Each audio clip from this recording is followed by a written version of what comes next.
It's very important to bring these skills in-house because you don't want to have to always be picking up the phone and calling somebody like PostgreSQL experts to come in and fix the problem. So, getting to the conclusion here. ORMs are great for the problem they were designed to solve, which is creating objects out of database rows. That was the problem they were designed to solve. Pretty much they've solved that problem by now. It's done. They're good. They're really good at it. They do the job. The pathologies that we've been talking about come from pushing them beyond that design center. So when you are stepping outside that design center is when ORMs start breaking. And there's really nothing for, that we have to assume at this point we've gone as far as we can with the basic ORM model. Tomorrow somebody might revolutionize it and my jaw will drop and everything will be great. I don't expect that because after 20 years, we kind of figured it, I think we've kind of figured it out. So don't do that. Don't use ORMs for large data reduction operations, for batch processing, for the things that they're just not good at. So, learning to love the ORM. So, and ORMs are tools, just like any of these other tools. They're very useful in their proper place. They're painful if you grab the wrong end. And you need to confront ORMs as they are, not as the ORMs we would like them to be. So these general hand-wavy, oh, if only ORMs were better, we wouldn't have this problem. That's not going to happen. ORMs are what they are. Knowledge is power. So, as DB people, we have to understand why these tools. And just like we need to understand SQL. And that's part of our job, unfortunately.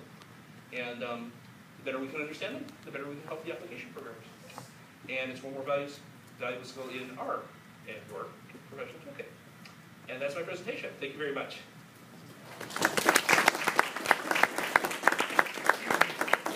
So, last questions, comments, pieces of some value. Yes.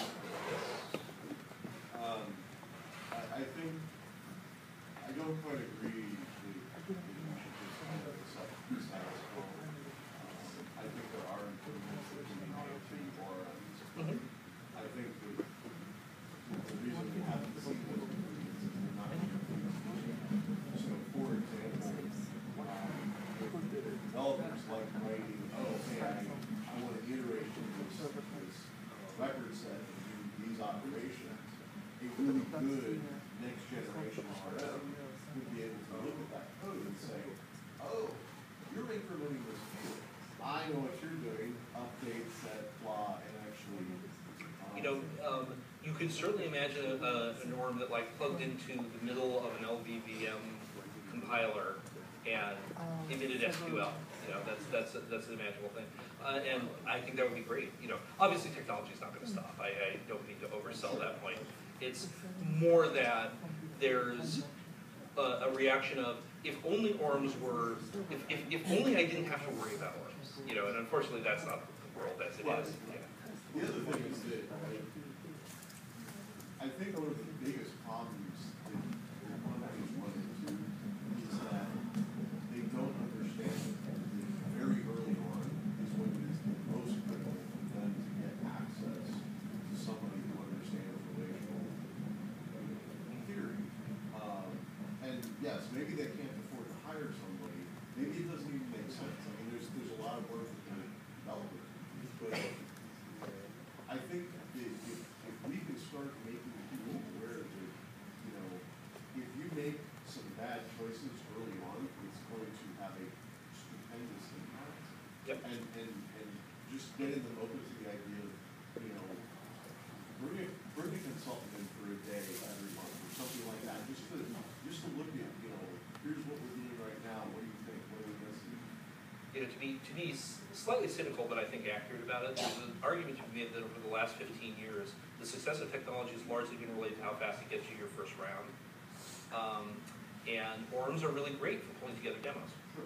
And that's been one of the driving factors behind it. And unfortunately, by the time what most first round funders don't want to hear is, okay, now we're going to go build a real one. Right. And so you're stuck. So I'm agreeing with you that yes, we need to.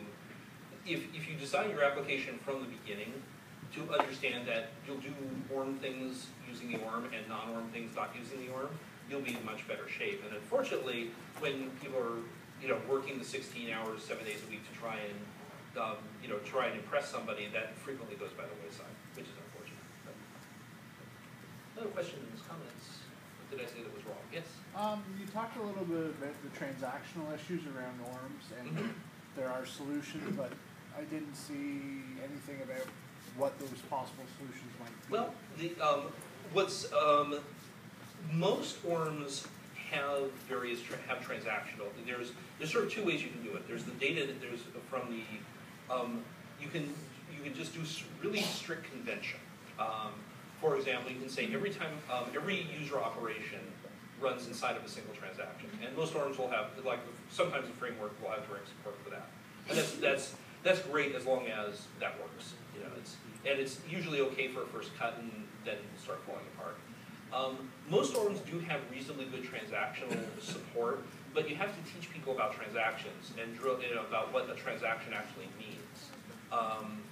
And this is so you can bracket, you know, frequently you can bracket things inside of you can actually add the transactions manually into the you know, view function or the view operation or the controller operation or whatever you're actually doing. Well, I didn't go into it too much because it's ORM specific one way or another. Like the Python ones tend to have a whole family of decorators that you can throw on to say, okay, this function runs inside of a single transaction, and don't abort if an exception flies out from a commit if it completes.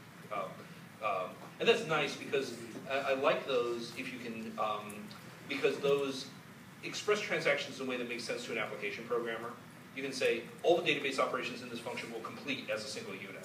And that's much easier than sort of saying, oh, and here's a save point, and here's a save point, and here's a save point. Of course, if you have an application program sophisticated enough to use save points, you're in great shape. Anything else? Questions, comments? Anybody else disagree with me, please? Yes? One of the compromises with ORMs is that they try to be database agnostic or database product agnostic. So I believe that if you have an ORM that's very targeted towards a database specific product, such as Link in Microsoft, targeted for purely SQL Server, that there are certain optimizations that still need. Oh, absolutely, absolutely. And there's database agnostic and database agnostic. There is one of them. There's database agnosticism I can support, which is that the ORM is potentially capable of running on any type of database. Because if you're, especially if you're an open source project and you're looking for large acceptance,